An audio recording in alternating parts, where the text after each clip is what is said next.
Today's Tuesday, the 18th of August, and I'm Shane with daily-astrocat.com. So here we go. Our astrology for today, right? That's what you're here for. So the moon is going to be in Scorpio all day long. Now, think about this. Early in the morning here on the East Coast, like 2:44, somewhere around there, you're going to feel a shift. The moon is going to hold space in Scorpio, and she does so with Mars. Now, this has set me off on a real rabbit hole, but this is how the Virgo-Pisces axis will begin resetting. Okay, was what we may have seen as truth in the past merely an illusion? Remember, Mars was also square Neptune yesterday as well, so think about that. Truth in the past, is that merely illusion? Could be. How can we address this on a personal level? That's another good question. The world as we see it is changing rapidly. Between the speed of communication, AI adoption, social media, and the collective tech-induced amnesia of a world saturated by news, multimedia arts, proliferation of channels, networks, shows, streaming platforms, music, you name it. Nothing lasts anymore, right? It just hits there, and all of a sudden it's gone. We're on to the next thing.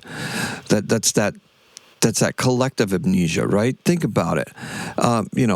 How many phone numbers did you carry around in your head before there were smartphones, right? For some of you, this isn't relevant. This isn't relevant at all. But for lots of us, we used to carry tons of information around in our heads. Phone numbers, dates, everything. You don't have to do that now because it's all there for you. There's times where I don't even know my own phone number. Well, I know it now, but when I first got it and stuff like that, absolutely. So think about this. Now, with all that stuff, right, all those phone numbers and stuff like that, is it time that we pull back on the reins of the current boom of all this stuff, of AI and all this proliferation technology? There are, now think about it. Are there, I'm going to tell you there definitely are, but are there older ways that could possibly restore some equilibrium to the volatility that we may be experiencing in this modern world? Yes, there are. We do it. We unplug.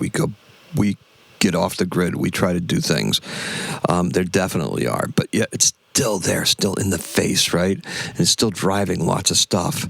So now, the best way to do this, however, is to take action, measured and calculated action that will protect us and our livelihoods while addressing and checking the uncontrolled growth of the cult of Mammon. There we go. Mammon's back, right? Mammon.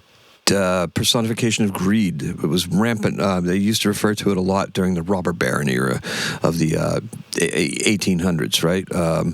Late 19th century America, when all those corporations were coming up and we put all those antitrust laws into effect to try to check the growth of that. Well, we've gone into a period, we've swung back, and now we're in a period of more unchecked growth. So, and that way, we just have to bring Mammon back out, right? Greed is driving everything. The greed that drives the capitalists and the moneyed classes and stuff like that, to try to hang on to as much as they can.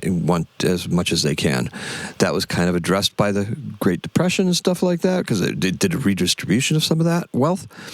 And not saying that we're due for another thing like that, but we'd like to avoid that socioeconomic pain. But some things have got to change. So today's keyword is beyond. Now, the color is soot. Going back to those days, right? Coal fires and stuff like that. Gas lamps. Sure, why not? Things are going to feel even dicier on the larger stage of the world. Mars. We're beginning to feel like technology continues to be manipulated to keep Pluto from operating as was expected in Aquarius. That's right. Power, start eliminating top-down power, give more power to the people. I feel like that's being gamed a little bit, right? This can only be delayed for so long, however, right? The nodes have shifted, and to put it bluntly, misplaced faith in others have brought us to this point so far. Yep, some people were lionized, right? Because those nodes were in Aries, and it was like, oh, look, there's some great leaders that have emerged. Okay, so The oligarchs and authoritarians are still trying to use the same tactics as when Pluto was in Capricorn. And, that's just the coarseness and the continuous erosion of societal norms is tragically beyond the point of bad comedy. Okay, so let's just put that aside for a minute, because so much for the nation states. Okay, we know about that, but what about for us? What is this nodal shift doing for us, and what is today doing for us? Well, look, we haven't lost our capacity collectively here, you and I, to evolve and get further into this nodal switch. We haven't lost our capacity to evolve. Okay. Lost my thought there. But and as we get further into this nodal switch, two things are needed. We need to be vigilant and less trusting of the regimes in power. Okay, that's number one. And the actions we need to take are going to actions that we need to take, us are going to be to restore our faith in our ability to think objectively, because what we believe in is because what we believe is that we believe in the elevation of not just ourselves, but in the elevation of the collective. Okay, so now I told you the moon is holding space in Scorpio earlier, and she forms a grand trine with Mars, the North Node, and the moon. Now, it's a grand trine. It's not a grand water trine because the North Node actually happens to be in Aquarius, so it's still there. And it's kind of dicey whether it's an actual grand trine or not, because it's the orb, right? You don't really give that much of an orb to the North Node. But I think that we're in a place right now where we want to address that. So, look, the nature of water as an element is emotional, feminine, and memory related. This trine is restorative in a sense that it will help realign our relationship with the divine within us.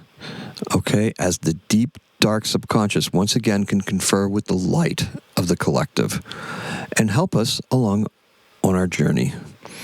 This is beyond the aspects of the day, and it's taken, and really it is, because this is where this nodal thing got me thinking, right? So we're really talking about a larger reset of sorts, and then coming into the next eclipse, the lunar eclipse that's going to occur in Virgo. So, and that's going to be another part of that healing process as we're going through this, and shifting away from the Pisces Virgo axis and digging more into that Aquarius Leo axis for the nodes, and that's pretty interesting. And it's pretty much what I'm talking about. And we'll start peppering those energies in there a little bit more. Now, now we're beyond that, right? Well, think about this. We're past those. This is beyond the aspects of the day and taking us on a larger role as co-creators of a future that is more in line with the cosmic flows. Okay, that had to be said all at once. Water holds memory, and water changes form. And water can reshape the landscape. Reshape our landscape. Reshape our landscape. We're going to have today and tomorrow to consider everything I laid out, okay? Because we've got pretty much a focused moon. This is going to be in Scorpio. We've got one aspect that's going to be early in the morning with Mercury, and then after that, this is going to run tomorrow. So tomorrow's going to be a very focused moon as well. So let's think about this. The best practical thing I can tell you about tomorrow is to look out for number one, okay? There's no shame in that.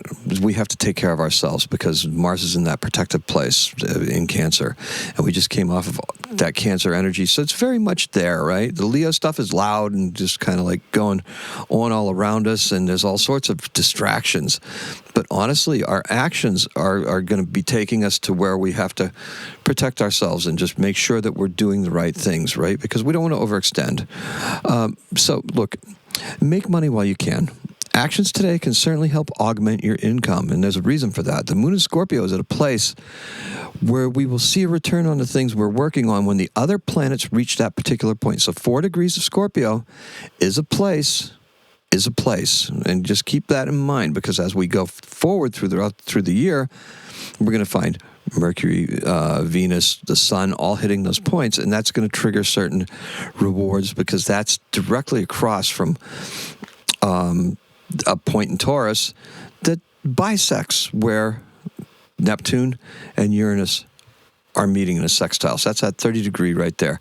That is a yod. That's a finger of God. And that is going to give us some indication of what kind of reward we're heading towards from the efforts that we're putting through both through our communication efforts and through our creative efforts. The best I can tell you. Okay? And you know what they are. So now consider now think about this.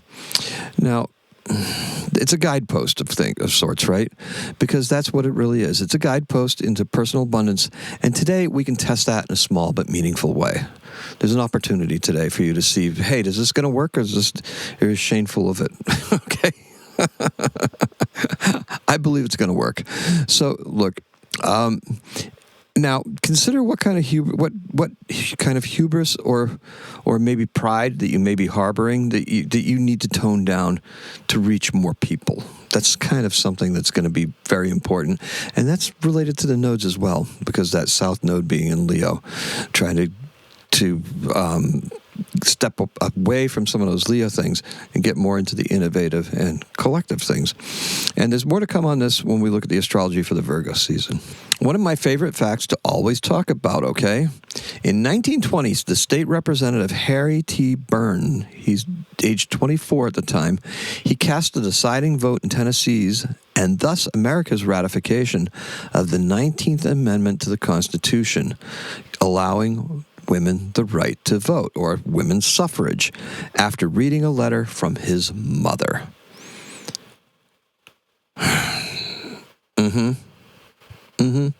Yeah, just read into it. Don't let them take it, ever, okay? And our birth on this day in 1904 is Francis Factor. He changed his name later to Max Factor Jr. because his father was Max Factor. He's an American CEO of Max Factor Cosmetics, born in St. Louis, Missouri, and he died in 1996. Now, curiously enough, it got its start in Hollywood. Can you believe that? And then the Max Factor line of cosmetics, actually the actresses were taking that stuff home, but it was too dark for normal lights because it was only made for the bright stage lights and the movie lights. So they started making the foundations and everything like that. The very first product they put out was called Pan-Cake, and that was made for the Technicolor productions that started to become in, rather than just regular flat pancake makeup. So you think about it as pancake makeup because maybe it's applied. No, that was the first trade name for it. I love stuff like that. And that's all I have for you. Thank you so much for joining me. I appreciate and love every single one of you. Can't believe it. Starting to make a rebound on the podcasts and everything like that. So that's kind of exciting. And of course, we're growing like crazy all over the place. So thank you so much. I appreciate and love every single one of you. Let's recap, shall we? Today's keyword is beyond. The color is soot. And today's a 5. Happy astrocatting.